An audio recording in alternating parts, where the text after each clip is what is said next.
What's up, guys? How are you? Welcome into week 15. Seth and Matt with you as and I'm warning you, we are into a week that I have not had an opportunity on Betting Pros since I joined this company in July of 2020. How are you guys? Thank you for being here. I joined this amazing company when the Patriots were beginning their slide, when they were going down. 2019 was the last time the Patriots won the AFC East. The domination ended. I joined Betting Pros. Nobody in this company has seen me like this today. I woke up when my feet hit the floor. The devil thought, "Oh no, he's awake," because I am so happy and so excited for this game today, Seth. Patriots Bills. How are you? Great to see you. Week 15 betting is going to be a lot of fun this week. Matt, great to be with you. Great to see you this fired up. I really have never seen this side of Matt Perrault, so it's good to get a little juice going, a little daily juice, maybe a little extra daily juice today coming off you. So good to see you. And yes, as the chat's pointing out, we got the New York Jets jersey ripping today because as it is the holiday season, Matt, I was always taught, like, hey, let's spread some holiday cheer to the misfortunate. And I think that is the New York Jets fan base. So let's go Jets today. Under 13.5. That's the play. Let's go. Okay, I love that. All right, so we're wearing the Jet jersey because we don't want offense. Because I like the Jaguars to win and win big. So yes, so I'm with you on that. So yes, if we're gonna hate wear jerseys, I'm totally fine with you wearing a Jet jersey today because that is the opposite of what Patriot fans are feeling today. Because the Jets are going nowhere.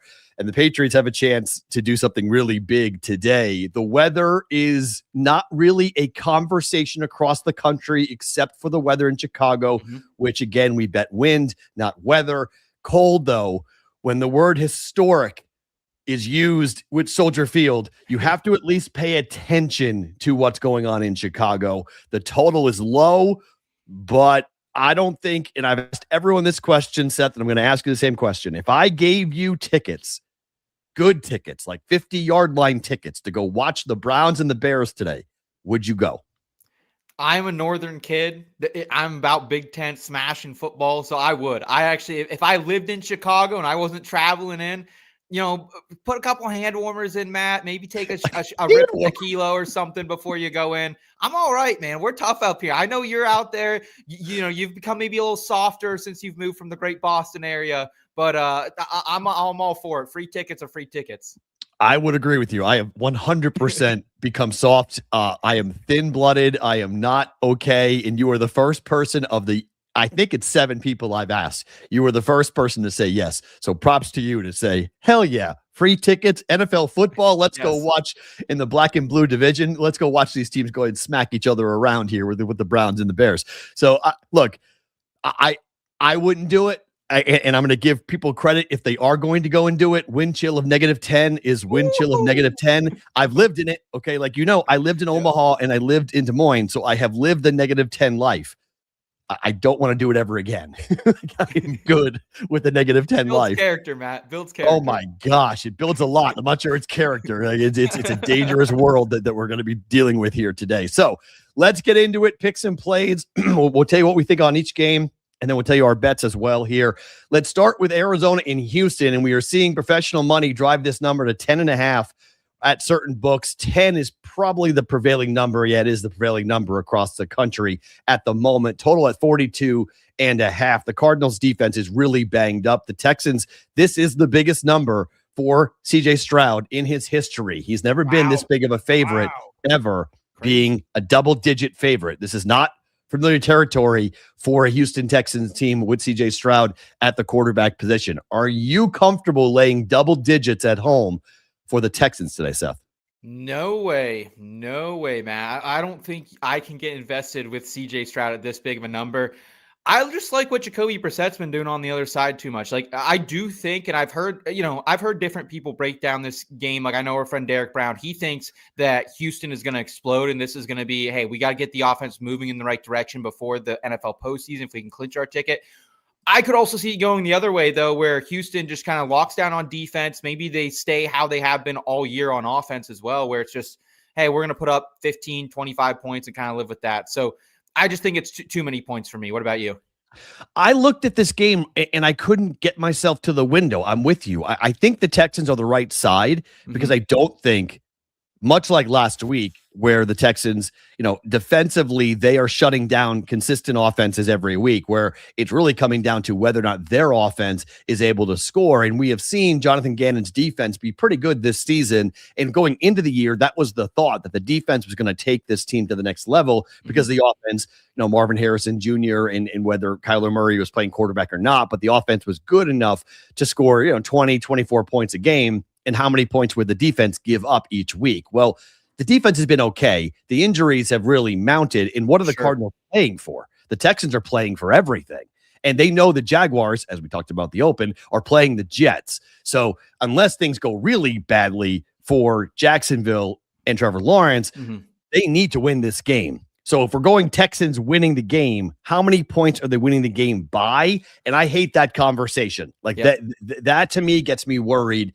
And that's why I stayed away from it. I would take the Texans. If I had to bet this game, I would bet the Texans. I think the world is teasing this game. And 7-point teasers are expensive, but you can tease this game down to 3.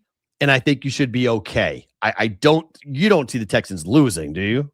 No, I don't think so, especially with right now how the Arizona defense is shaping up. No Marvin Harrison Jr. I do love some players in this game, right? I do love for the Cardinals, Michael Wilson. He feels like an absolute auto start in fantasy, feels like a guy I probably should get invested with in the prop route. Bam Knight's been solid, but as far as them actually winning this game, I wouldn't put any US dollars on that. Yeah, I think this is a teaser special. If you have to get involved with this game, I think you can tease it, but I've had a blind spot with the Texans for the better part of 5 seasons. So if you lined up all the games I've gotten wrong in my betting life over the last 5 years, the Texans would be pretty much top of the list. So that's why I'm staying away. But I think if you guys are confident in the Texans, I think teasing it is the way to go. But if you're going to bet it, I think you lay the points. You don't trust Arizona. I don't think you can trust the Raiders on the East Coast, in the weather, in Philadelphia. This number has ballooned back up to 12.5 at most books. The total is 37.5. This looks like a football game in the Big Ten. Okay. We don't normally see an NFL game with a line of 12.5 with a total of 37.5. It is the debut of Kenny Pickett, where I can't believe I'm arguing with Raider fans about Kenny Pickett, but they think he's better than Geno Smith. And they think that their team is going to go and perform today up against the Eagles. I've had to kind of correct them. I love the teasing of this game down. I'm here in Vegas. Seth, if I'm wrong, I'm wrong, but the Raiders are getting killed today. How do you feel about Raiders Eagles? Yeah, man. I mean, we got an indoor team coming all the way to the East Coast, early kickoff, right? That does not spell favorable outcomes for a Raiders team that, is it possible to say that they've gotten worse since they fired Chip Kelly on offense? I would put out that argument that at least I feel like they're not using Ashton Genty as much in the passing game. It's only been one game, so it's maybe it is what it is. But look, dude, I'm a Steelers fan. I've seen Kenny Pickett. I've lived this life. It's not a great life, man. It's really not. And what do you have to lose if you're the Raiders? At this point, you do have not covered in 6 out of the last 7 games, right? So maybe there's a spark, but I can't take it. Is it a number I'm laying at 12.5? No. But if there's a way to get a 9.5 out there and tease that down, I think I would potentially be interested in something like that. Yeah, I got 12 last night, pulled it down to 6, and I think that's the play on this game. But the Eagles have lost 3 straight games. If they lose this game, as somebody who holds a 7-1 ticket on the Cowboys to win the East, I am in love with being wrong today on this game. From a long-term profitable standpoint, the Eagles losing this game to the Raiders would be incredible. But you're talking about a warm weather dome team going east, first start for the Raiders with Kenny Pickett, with an offensive line that couldn't block you, Seth. Also a team that knows him too, Matt, right? He spent a year in Philly, so they at least know some of his tendencies. Yeah, this is a bad situation. This is one of those in the NFL, sometimes it's spots and you're going to bet spots. Yeah. And I'm sorry, this is a horrific spot for the Raiders because they know they got plans coming up in January to go to Cancun and company. There's no reason to play in frigid temperatures in the snow, to go out there and play NFL football. I love Max Crosby. I love Brock Bowers. I think Ashton Genty could be a decent weapon in the future for an offense that, we'll see where they go with the quarterback position, but that's it. The Raiders don't have anybody else that you really would be like, that guy can play. I want that guy on my team. Bad loss today coming. Eagles, I think, are going to roll. Let's continue through the early games here, and we go to the jersey you are wearing, Jets in Jacksonville. Ooh. This number 13.5. It has hit 14 here in Vegas at the South Point. Total, again, ridiculous number at 14, and the total is 40 or 40.5 for this game, telling you the Jets are not going to score. I like Jacksonville here. I've teased this down. This has been kind of the day of the story of the day for me with teasing this game down, but the Jets can't win this game, can they? Look, dude, I've watched enough Missouri football over the last few years that I know who Brady Cook is. He is not an NFL caliber quarterback. Like, I think I think we could name 75 other quarterbacks that would be a better play this week than Brady Cook, right? Like, the Jets are obviously kind of tanking. This is one of those organizations that I feel like really does what the GM, what the owner says. And like, for me, like, the simplest way I got invested in this game, I said earlier it was 13.5 under for the Jets team total. I actually got a 14.5 when this opened earlier this week. Nice.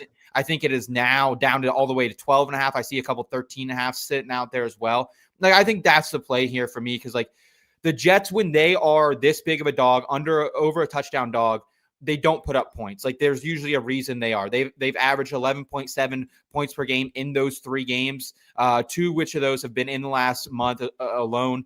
No Garrett Wilson for this one. And like, I just thought Tyrod Taylor was at least giving them something here, but like 30th in total yards for the Jets, 25th in total points. And like, this Jags D-man, I mean, you could probably speak to it as well, but I feel like not only were they getting some good fortunate luck earlier in the season with the turnovers, but now they feel like they're actually kind of a complete defense. They're getting stops on third down. They're also getting after the quarterback now as well. Like, look what they did to not only Tennessee, but the Chargers earlier this month, or I guess that would be last month at this point. Right. Hey, guys, you're in the chat. If you're looking for advice on fantasy, the best place to go is to the Fantasy Pros Twitch account. Yes. Yep. Those guys are live right now going through fantasy. We're doing betting here, betting pros. There's not going to be much fantasy conversation. So I know you're in their playoffs. I know this is a huge day for a lot of guys who have their fantasy rosters need to be set here in the next 45 minutes. So I get the anxiety. I get the interest. I totally feel you. It's just we don't do fantasy here. This is all gambling. It's all betting. So if you want that, head over to Twitch, and the Fantasy Pros guys are live, and they can answer any question you may have from a PPR standpoint or who to sit and who to start. I am completely ignorant to all of that. So just FYI, I know nothing about it. You don't want my advice. So just heads up. Twitch for Fantasy Pros. Head on over there, and you guys can check out all the advice for fantasy. As I mentioned before with the Texans, this game is very similar with the Jaguars. They are double-digit favorites in this game, and this number is the biggest line in the career of Trevor Lawrence. Wow. We have never seen the books back Trevor Lawrence like this from a 13.5 point perspective. Jacksonville has not closed above 11 from a favorite perspective since 2007. Okay. It has been a minute since we thought this, but this is because of Brady Cook. This is because the Jets, in their last 15 games in the state of Florida since 2016, they have 1 win. They are 1-14 straight up in the state of Florida. Okay. They do not play well when they go down here. So the question is, they're losing by how much? Like, how many points are they going to lose by? And you mentioned the turnover luck. This is where, if you want to bet Brady Cook interception, you want to bet on a Jacoby Brissett interception, you want to bet on a pick for Phillip Rivers. Like, there are some really anytime touchdown for the defense. Yeah. That's probably a better way of betting it, to be quite honest, because if you look at it and go, I'm not laying -160, -150 on these rookie or inexperienced quarterbacks. Like, I was looking this morning. It is juicy as hell to bet it. Kenny Pickett interceptions, juicy as hell. Brady Cook interception is juicy as hell. But maybe defensive touchdown, you get plus 200, plus 300. Or parlayed together as well, Matt, is another way you kind of look at that. You can sometimes, I've taken those around 6-1 at different times when it hasn't been as juice for just the interception itself. I don't mind that. That's an interesting play. Books in Vegas won't let you do that. You can't. Oh, really? That's a correlated parlay. That's okay. You can't do correlated parlays in Vegas, but you can do it in non-Vegas, non-Nevada states. So most of you who in Missouri, you guys just went legal. Most of your books are going to let you do correlated parlays and defensive touchdown combined with an interception, because it can happen on one play. The books aren't stupid. Pick sixes, you win that parlay with one play. So Vegas books are like, get out of here. You guys, get out of here. Like, you can't play that. That's not allowed. So correlated parlays, interesting to go ahead with that. Yeah, that's a great, you get some good return on that. Mm-hmm. We mentioned the weather in Chicago. It is going to be frigidly cold. Negative temperatures, wind chill wise, wind gusts only at 10 to 15 miles per hour. But when it's going to be 5 degrees or 0 at kickoff, I'm not sure any wind really feels good to deal with. It won't affect the passing game. It won't affect the running, the kicking game with the wind, but the weather in a rock hard football absolutely will be a problem for both quarterbacks and kickers coming up here for today. Bears laying 7.5 to a Browns team that comes in off of a loss, but their offense looked actually competent with Shedeur Sanders last week. Can Chicago cover this, or are the Browns going to keep the offense going? I kind of like I'll say this. I have a dangerous amount invested in the Cleveland Browns this week. I just do. And that was before it was looking like this was going to be the weather. I looked earlier in the week, and it looked like it was going to be a pretty decent day for Chicago standards in December. That's not the case. Like, for me, I think the Browns are live here, honestly, Matt, because with Sanders under center, and this is a guy who I don't think will be affected by the cold because he's played in it before up at Boulder, right? So averaging 312 yards per game, 20.3 points per game in the 3 Sanders starts. I also think with how Caleb Williams likes to play sometimes, especially against good secondaries where they're sticky to the receivers, we don't know how up all of his receivers are going to be, if they're going to be 100%. So, like, I think Myles Garrett's going to be lurking, right? I think Myles Garrett's going to be lurking on this one. So, and I'm also just like not afraid of a Chicago defense that has allowed the 8th most points per game, the 6th most yards per game. So, yeah, I think the Browns are very much live. I got a different play on them, but I do think they are honestly live to win outright. So here is the stat. If you are a Browns fan or Bears fan, close your ears. Here's the stat. In the week following the game against Green Bay, since 2019, Chicago is 1-8-1 against the number. And when they are favored the next week after playing the Green Bay Packers, they are 0-3 ATS since 2019. So there is a letdown spot here for the Bears, and it does make sense, right? Because so much intensity is put into the Packer rivalry, and normally it's a big divisional game. It matters for both teams that there is a letdown. And are you confident on Caleb Williams after throwing a pick to end the game last week against the Packers that he's going to bounce back against arguably the best defense in the NFL with the best pass rush and Myles Garrett? Are you confident that he's not going to be staring at the rush and pulling his eyes down quickly like he has done previously in his career? I think you're on the right side. It is Browns or nothing for me in this game. And I can't get myself around the total because, 1, I think the Browns move the football. 2, the field is heated. If you remember at Soldier Field, they ripped it out. They put heating coils down a couple of, I don't know, like 10 years ago or something. The field will not be ridiculously hard. The field's going to be tough because of the weather, the wind, the air temperature. But the hitting on the ground is not going to be that big of a deal on a heated field. And I get it, 0 is 0 from a temperature standpoint, but it's still a big deal to me that we're going to have a heated field. So I couldn't bet the under. Like, everyone's running like Army Navy yesterday. They're running the window to bet the under. It could come in. It may be a good play, but I'm a touch concerned about defensive touchdowns and fumbles and turnovers that will lead to points. And all of a sudden this game is going over. So I think the only way to play it is your side. Take the 7.5 points. I think the other way that I have the most money invested in, Matt, which maybe you would be interested as well, is I have the alt team total over for the Browns, 13.5 points. This season, every single game the Bears have played, they've allowed at least 14 points. So the Browns would be breaking a pretty big trend here. And again, I kind of trust them and Shedeur in this spot, honestly. Yeah, it's a good point from Spen RDA. It's coming off the Packers and it's looking ahead to the Packers because they play the Packers next week. Good point. It's a sandwich game on top of that. So another good spot to come in here, take the Browns at plus 7.5. I think you could tease it. I like, or just take the plus 7.5. I like the Browns a lot at plus 7.5. Okay. There has been professional money on the Bills all week. This morning, the pros got up and they chose violence and they went and hammered the Buffalo Bills even more. Number now is to 2.5 for the Patriots. For the Bills, rather. It opened up way back when with the Patriots as being favored. That quickly flipped.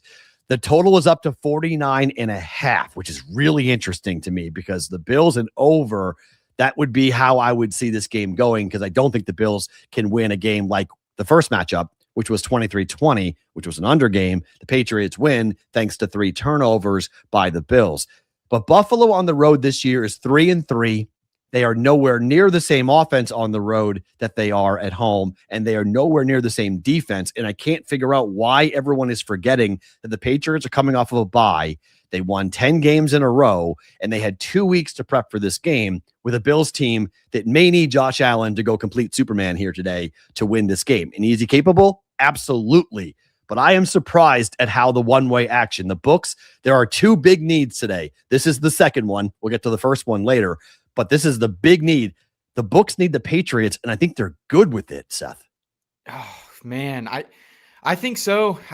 This is one of those games, Matt, when it's this big and it's this bright of a stage, I stay on the sideline, right? Like this one feels so tough for me to pick because I think this is either the game that Drake May wins the NFL MVP or he loses it. That is so honestly, like that's almost how go to the futures market, see what Drake May is right now across some different books, and maybe take a little sprinkle on him if you think the Patriots are going to win this game, or maybe even do like a little Patriots money line parlay and then go up and parlay that future ticket with Drake May.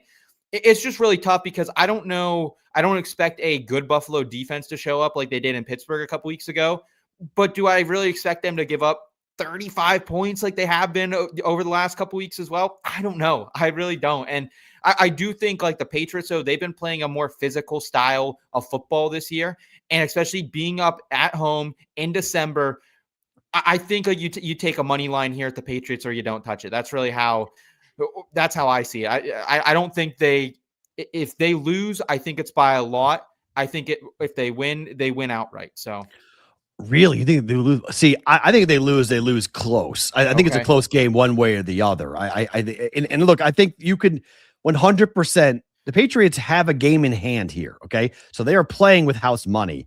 And that's the thing people I think are forgetting about all this is like the Patriots, they lose this game. They're not out of it. It's not like the year is over. They can still accomplish everything they want to accomplish, including winning the division. So this is a must for Buffalo. It's not a must for the Patriots, but it's a hat and t-shirt game for Mike Vrabel. And he talked all about championships and all about having a chance to win championships. The Patriots, the forecast has this game somewhere around 30 degrees.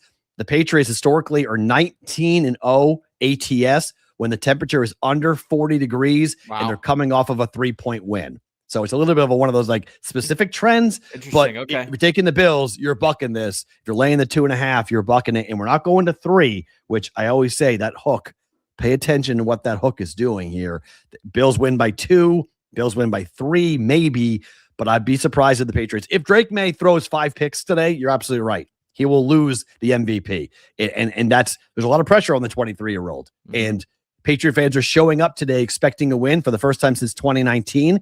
There's going to be extreme excitement in the first half in that game. And if the Patriots get off to a really rocky start and they're down 14-0 or 17-3, all the air in that building is going to come flying out, and that could be tough for a young football team to deal with. So I cannot wait to watch this. Like, this is going to be so much fun to watch this game. I've teased the Patriots. You can get to 8.5 now, which I've taken it from 1.5 to 7.5. You can go from 2.5 to 8.5 here. And if you're looking at Wong teaser options, this game fits right into a Wong teaser because it's at 49.5. That's that's the top of the Wong teaser metric is 49.5. We're sitting here at 49.5 from a total perspective for the Patriots and the Bills. The Ravens and the Bengals, this number at 51.5, and the Ravens are laying 3. The pros are in on Cincinnati. They think this team got screwed last week with 2 really bad interceptions by the quarterback. And look, the pros have liked Joe Burrow for a long period of time. They think at home dog, they're taking Cincy. I'm not touching this game. Where are you on Bengals and the Ravens? First, I just got to say, is this the best 1 p.m. slate of the season? I think there's a conversation to be had with the Bills-Patriots game and then this one as well. I think if I were to get invested with this game, it'd be one of two things. I think there's going to be points, at least from Cincinnati's standpoint. Even without T. Higgins, I think we continue to find a way against a Baltimore defense that they seem to get better during the middle stretch of the season. And all of a sudden, they seem like they just went back to their old ways and can't get it together. And now there's some rumors floating out there. I don't know how real they are about John Harbaugh maybe taking his talents up to Ann Arbor there. So I think maybe the Ravens can start falling apart here. So I don't mind taking Cincy here with 3.5, whatever you can grab there. But I also don't mind just taking the over in this game because I think there are going to be a lot of points. You look back at, Matt, really all the games that we've seen between these two franchises over the past couple of years that have included both these quarterbacks when they're healthy. It's usually going over this number other than the one we saw earlier this season. Have brothers ever won the national championship in college football coaching? Have we ever seen that? I don't think so. I don't think so. It would be amazing if John went to go and won a championship where Jim won a championship. That would be, yeah. And I actually wouldn't put it past him. That's actually, things aren't going right. If you're John Harbaugh, you can't really go anywhere else in the NFL because you've been such an institution in Baltimore. Yeah, so like it would look weird. But going to college where you could make $10 million a year to coach now, college used to be a step down in salary. It's not. Michigan's going to pay a ton of money, and you could keep all of your recruits. You could keep your quarterback. I mean, look at the quarterback. Look at Lamar. They play very similar styles. Like that's You're the first one. I hadn't heard that. That makes a ton of sense. That's a home run. I just think like with John, he can always come back to the NFL. The Harbaugh brothers are always going to have business no matter what league, what area of the sport they try to go in. So it just makes sense. And it feels like this is kind of starting to get to the point a little bit in Baltimore where it's a bit stale, kind of like Mike Tomlin, although the Steelers just are never going to fire him because, that's what they do up there. So. Yeah, I think Michigan fans to get John Harbaugh would be an absolute after Sharon Moore and that mess that they're going through at the moment to land him. Oh my God. Oh yeah. That would be I think people would be like, wait a minute, I'll endure the embarrassment of dealing with the Sharon Moore situation. Positive. If I wind up with John Harbaugh as the head coach of Michigan going forward, that would be a trade that I think most Michigan fans would gladly make. You said the great slate of the 1:00 games. I mean, Chargers and the Chiefs has to be in there. I mean, this game's unbelievable, and the professionals are betting the Chiefs like this Chief team can score because of the offensive line issues that have been horrific for the Chargers with 10 sacks last week given up. But I can't believe they're laying 5.5 and 6 points for Kansas City. What did this open at, Matt? This number opened at 4.5. We're now up to 6. Did you have it earlier this week, or did Fitzy on your guys' early line show? I like the Chargers. I mean, I didn't bet it, but on Tuesday, I like the Chargers. I mean, I wanted to wait because to see how high I was going to in game. The way I came around this is like, I want over 7. And if I could get it in game, but I don't like this Chief team in the second half. I think in the first half, you have Andy Reid, you have the script plays. Like it's a little tough. I found it tough to get involved with Casey early, but I think we might be able to get a number in game that's 7.5 for the Chargers. And I think this is a 1-score game. I think so too. I think the pass rush either wins it or lose it for Kansas City. Right. And I think, the Chargers line, at least last week, they looked a little bit better against Philadelphia, who, has been known to get some pressure off the edge. So that was really encouraging. I think in general, having O'Marion Hampton back gives the Chargers a little bit more of an outlet out of the backfield as well, specifically through the passing game, which Justin Herbert might need.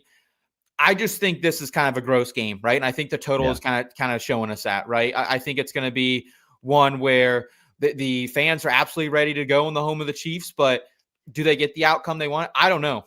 I think it's not a bad idea, like you said, though. Can I find some way to get this up to 7.5? I think that's probably my play in the Chargers direction because there's no way I'm laying this amount of points with the Chiefs right now. No way in hell. Yeah, I can't believe the pros are comfortable doing it. JC from KC has a good trend bet. Travis Kelce has a crazy streak of over 40 or more yards catching against divisional opponents. He's averaging 66.9 yards versus the Chargers. So if you're looking for a prop bet in this game, you can go ahead and take Travis Kelce over on his yardage, although Kelce has looked washed in the last couple of weeks. I mean, he looks in the fact he dropped that ball last week. You could say it's a great bounce back spot for him after what happened last week. And I don't know. It's maybe because I'm watching the Taylor Swift documentary with my daughter. All 6 parts? We watched the first 2 already, and only the first 2 came out. So we've seen both of them, but like, he's not interested in football. Like, he's not interested in football. Like, he's a typical boyfriend, his mind is elsewhere. His mind is with her. Especially I don't blame him. Yeah, I don't blame him. Okay. Taylor's birthday was yesterday, so I'm guessing she'll be in the building today, I'm assuming. Yeah. But like, it's been quite eye-opening to watch it, going like, okay, yeah, this is it. Travis is retiring at the end of the year. Win or lose, whatever happens this season, Kelce is walking away, and he probably should have walked away last year after the Super Bowl. Probably that was probably the better play. If they won, I bet he did walk away, honestly. Fair. I totally agree with you there. Guys, today's show is being brought to you by Hard Rock Bet. The holidays are here. The sports schedule is completely full. So much to get into. Had the NBA Cup yesterday. That final happens on Tuesday here in Vegas. College basketball, hockey, and more. At Hard Rock Bet, there's always something to bet on, and new customers can sign up. Bet $5 in any game. If you win, you get your winnings plus $150 in bonus bets. They also have just launched this For You page, making it easy to find your favorite team, players, and leagues. Hard Rock Sportsbook app is the only legal book in Florida, but it's also live in Arizona, Ohio, New Jersey, Indiana, Tennessee, Virginia, Illinois, Colorado, and now in Michigan. Hard Rock Bet offers new promos daily, so download the Hard Rock Bet app and make your first deposit today. Let's get to the game that everyone's going to be watching in the late slate. 44-year-old grandfather Philip Rivers is making his return to the NFL against a Seahawks team that in their last 2 home games shut the Vikings out 26-0 and annihilated the Chargers, and they scored 44 points in that game. The stat, Seth, is this. Sam Darnold, as a 6-point or more favorite, is 11-0 straight up in his career and 9-2 against the spread. Wow. I'm laying it. Okay. Wow. I'm laying it. I'm running with the public. If I'm a Buffalo going off the cliff, so be it. Seahawks are not going to allow this team in Indy to score more than 13 points. Their team total is 14.5. I think Seattle scores 28 or more here against Indianapolis. I laid the 13.5 points. Give me the Seahawks. Where are you on the game that everyone's going to be talking about on Monday morning?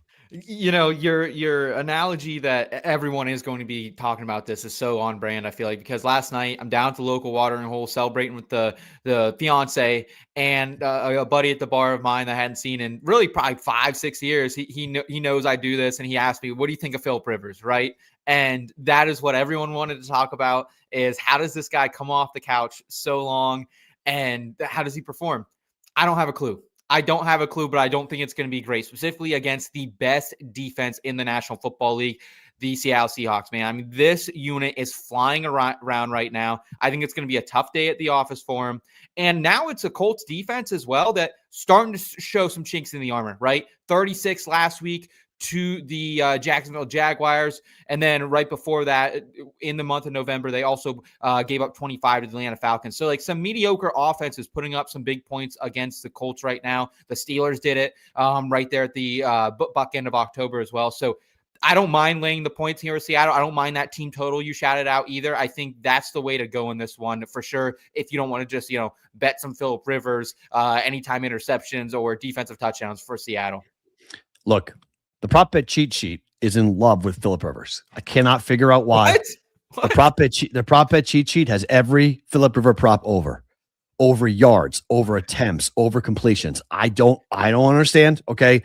I don't get how the algorithm works. If the algorithm is right, I'll tip my cap. I'll move on. Okay. I've had a brutal week betting. It wouldn't be the first or last time that I walk into a game and I get decapitated early and I'm dead wrong about what may happen.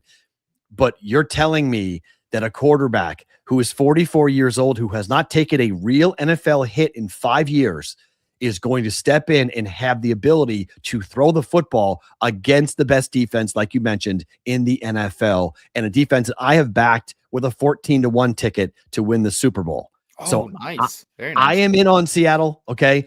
I've thought about them for a while here after watching what they have done. I know Mike McDonald's not been great at home, okay, but their last 2 home games, as I mentioned, they've turned the tide. They've won and covered their last 2 home games, and you know that Seahawks fans are walking into this going like, wait a minute, we're not losing to the Indianapolis Colts right now and Phillip freaking Rivers at 44 years of age, right? There's a lot of pride going on here, and I don't understand I saw somebody online make this point, and I think it's a good point. The longest reception for Rivers today, completion, is 29.5 yards.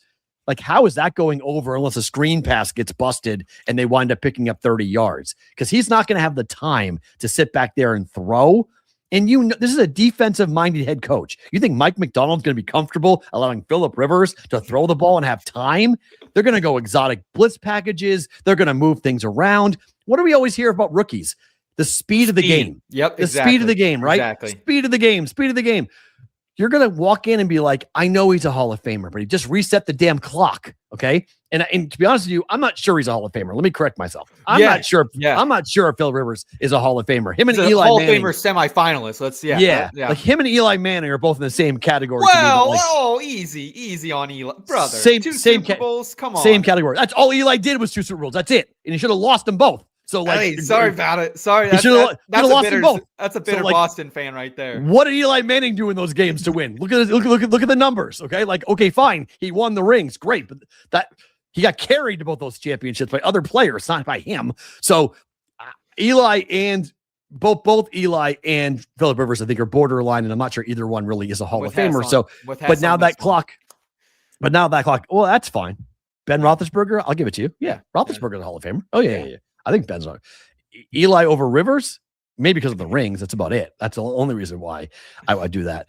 The helmet catch, of course, it's still haunting me. Why wouldn't it haunt me? But it's still, I got 6 rings, so I'm good with that. I washed down that bitterness with 6 championships, so I'm okay. I'm okay with that. But like, it's just Eli's not a Hall of Famer. You Giant fans can talk about all you want. He's not into I'm not voting Eli Manning, and that's probably not voting Phillip Rivers either into the Hall of Fame. But today, I lay the 13.5 points. I know it's a stupid number. It's ridiculously big, but everyone, I mean, if you want to talk about historically speaking as to what the public has done this year, it has been an unreal situation. Teams getting 60% of the tickets are only cashing 37% of the time this season in the NFL. That is the worst mark through 14 weeks in the 23 history for Bet Labs. So it's been we just haven't seen this, all these things, people running to the window and betting it. It's been a rough year for the public this year when everyone's thinking one way. But in this instance, I can't get around. I'm 48 years old. I can't get around a 44-year-old dude playing quarterback in the NFL. Okay. I just cannot get my brain around this at all here today for Seattle because I love Seattle. Green Bay and Denver. This game equally is weird because Denver has won 10 games in a row and they're a home dog. Now, on the other side, the Bills number is going up. This number is coming down. Green Bay -1. By the time this game kicks off, this might be a pick. You might see enough money come in here on Denver to make this game go off as a pick. The total is 42.5. Only 3 times in the history of the NFL have we seen 2 teams on 10-game winning streaks be at home as a dog on the same day. Okay, so it happened 3 times. Incredible. It only happened 1 time when the starting quarterbacks were actually playing, which they are today in Drake May and Bo Nix. It's happened 1 time. Wow. So this is not normal for an NFL perspective to have the books fading Drake May and Bo Nix at home on 10-game winning streaks. The Packers are a need for the books today, which is really interesting. So if you want to bet the side of the books, it's Patriots, Packers, Lions. Those are the 3 needs the books are going to need today. I don't know, man. Denver winning this game. The Packers play the Bears next week. Why do they need this game today? It's a scary game to bet. Oh, yeah. I don't think there's any way to get invested unless you go like with a total and you just think this game's going to go under because of the defenses. Like, I have no idea, Matt, because I really like what the Packers have been doing as of late, right? Like, winning at Detroit on Thanksgiving was a gutsy performance. Then they go and play Chicago at home last week. And wow, that second half got a little sketchy for a minute. They bared down the hatches at the end. They got the W there. And what more can you say about Denver? Like, I think the one criticism of them is that, 3 of their last 4 wins have been against the Raiders and the Washington Commanders, right? So it's like they could be, playing a little bit above their margin right now. So if I had to bet money, it would probably be on the Packers money line. But I'm with you. I just want nothing to do with this game. It's going to be a really fun one to watch, but I don't see an edge from a gambling perspective. I got 1.5 and teased it up to 7.5. Broncos, Patriots plus 7.5, both sides. So that's my dog teaser for have both these games. I like that. Is great. That's a great and play. They both might win the game outright. I mean, both the Patriots over a touchdown, but I get over 7. I don't want 7. I want 7.5. Yep. The Patriots you can get 8.5 of the Patriots now. You can get even better than I got. But I think both those games, Patriots, Broncos, if they get killed, they get killed. That's fine. But I have a hard time seeing both home teams getting blown out today by the opponent coming in because they both need the games. I mean, the Broncos are competing with the Patriots for the 1 seed. So they both need to go ahead and play well today and get W's. Continuing with the late slate here, and we go to Carolina and New Orleans. This number is 2.5. The trends are insane. The Panthers, as a favorite, have lost, not failed to cover, have lost 11 consecutive games in which they have been favored. They have not won a game in which they have been a favorite since 2021. And here they are in a huge game, a huge need because of the loss that Tampa suffered on Thursday night. They could wind up having a full game lead going into the final 3 weeks where they play the Tampa Bay Bucks 2 times in 3 weeks. Saints winning today outright. You following the trend, or the Panthers get it done on the road? Your guess is as good as mine on this one, Matt, because I mean, I've lost money on the Panthers this year. They come off that Green Bay win in early November, like, wow, this team might be legit. They lose outright by 10 to the Saints, right? Then they start putting it back together, get another win over the Falcons. They look pretty, subpar against the San Francisco 49ers. I believe that was a primetime game. And then they just upset the Rams, arguably one of the best teams in the NFL. So it's so hard to figure it out.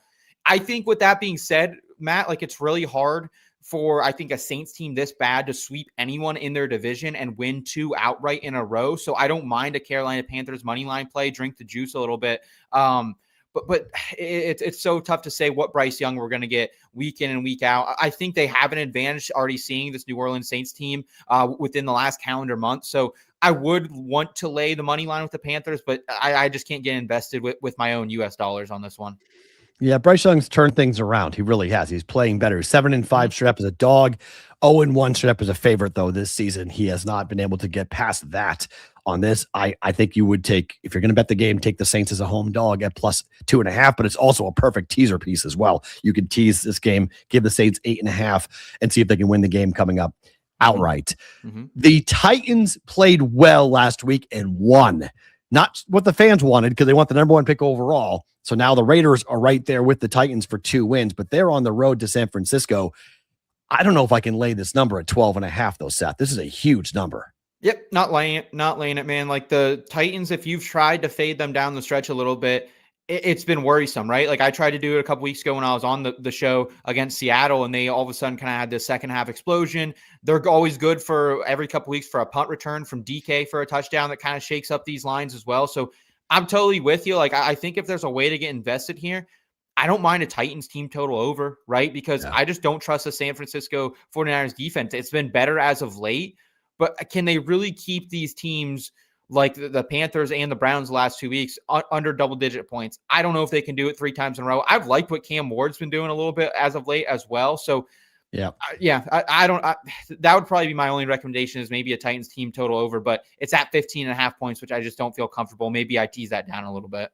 1-5 ATS by Kyle Shanahan and the Niners off a bye. And when they're facing a team under 500 off a bye, the Niners under Kyle Shanahan have never covered. They're 0-3 ATS in this situation. No thanks. I want no part of this. I think you could tease the Titans up and give me even more points, or just take the 12.5. I think that the side is the Titans, but I'm with you. I'm not touching it. I mentioned that the books are going to need the Lions. Rams money is poured in here. It was 4.5 at open. We're up to 6.5 and 6 at certain books. The ceiling was 6.5. Some books have come back down. FanDuel and DraftKings are down to 5.5 here, but we have seen a ton of money come in on the Rams at home against Dan Campbell and Jared Goff. This game gets played indoors, where they love playing indoors. And in this situation, this has been, and this is why I'm backing it, this has been a play you make. Dan Campbell and Jared Goff as an underdog are 29-13 when they are together. When they close as a dog, they're 23-12. And as a dog of 4 points or more, Goff and Campbell are 17-3. ATS, I like the points. Lions win. Rams win. Lions cover. Maybe we'll sprinkle money line a bit on Detroit. Where are you on Detroit, LA? Yep, I'm right in line with you, man. I actually am looking right now, potentially adding one final play to my card, and I think it's going to be this game. Likely going to take the Lions and try to get up to that 7.5 number. I think that's where I feel really comfortable at. Just with the history here, these are two teams. These are two quarterbacks, obviously, that know each other pretty dang well.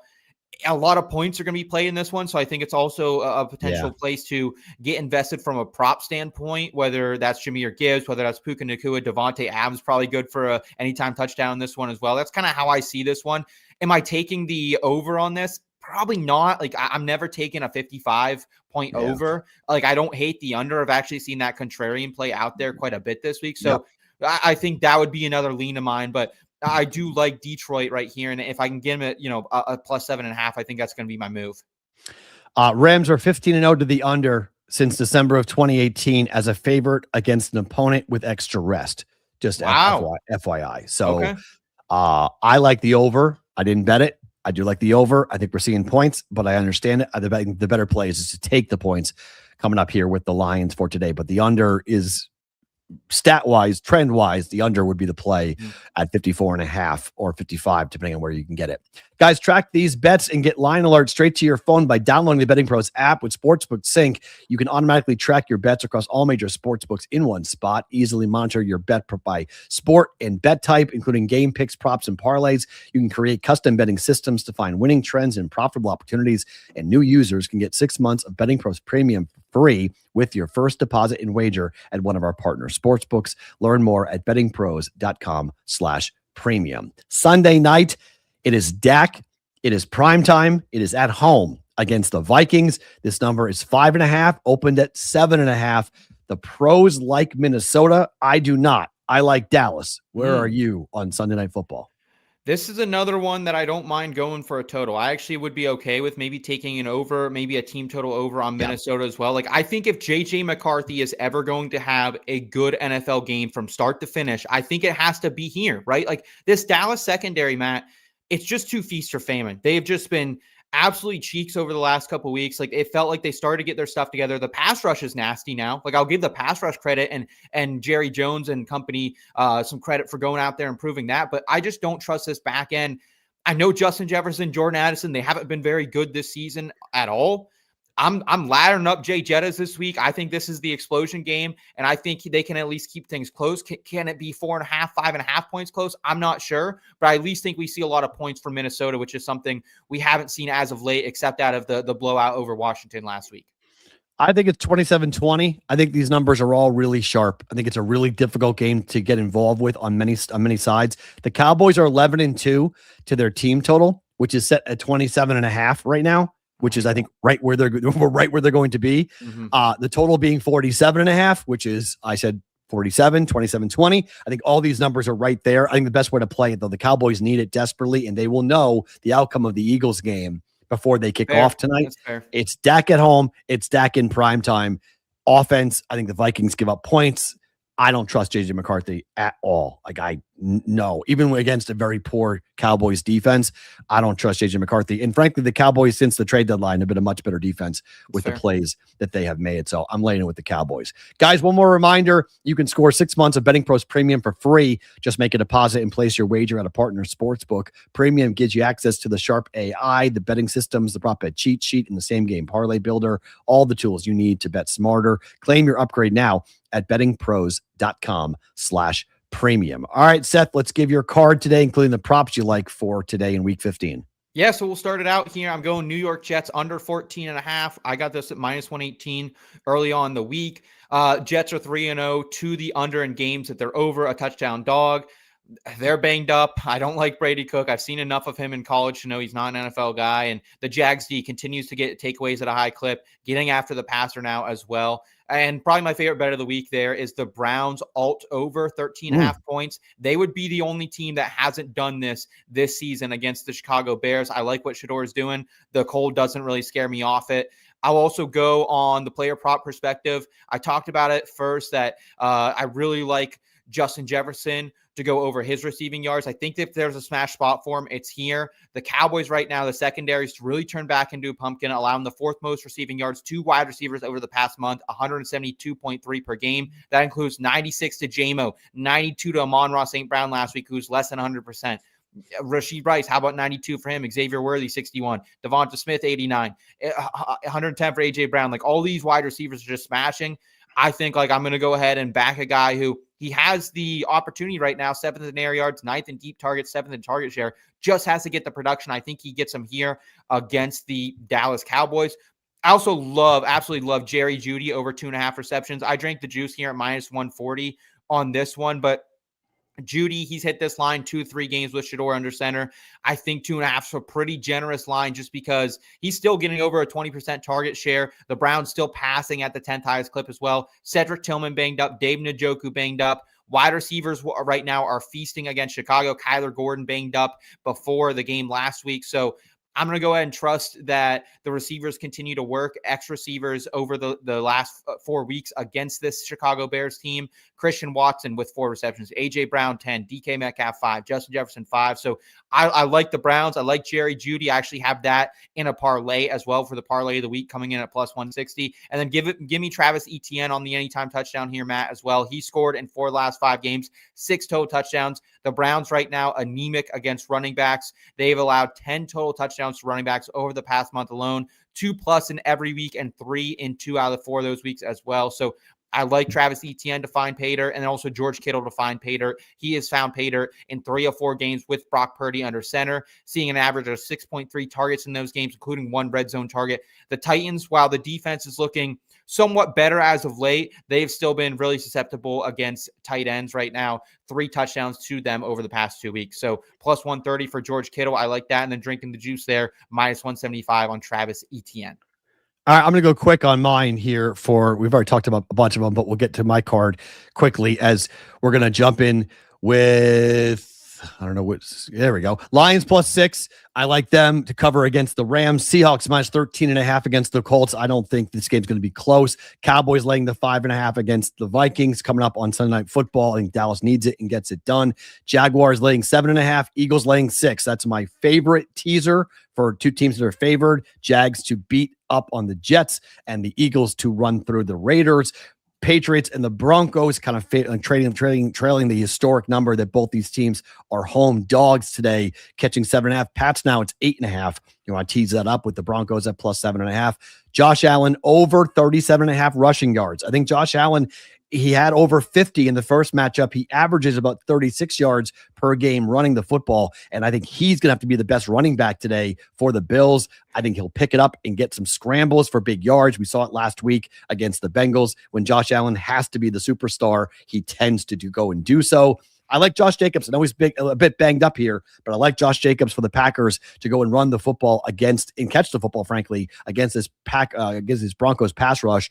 I like Jacobs over 70.5 rushing and receiving yards. And then Shedeur Sanders. I think you're right about the numbers. I just don't think in the cold they're going to call 30 pass plays when it's negative 10 wind chill here. So under Shedeur Sanders, 29.5 passing attempts for the game. Big plays, just not as many plays for the Browns, given the hard football, the slick nature. The more times you throw in those conditions, the more difficult it becomes because of the ability to fumble or throw interceptions, dropped balls, and whatnot. So I think the Browns will be a bit more conservative with the play calling and not asking Sanders to throw the ball 30 times today. They run the ball a bit more in the cold weather of Chicago. So those are my props. Anything in closing, Seth, for week 15?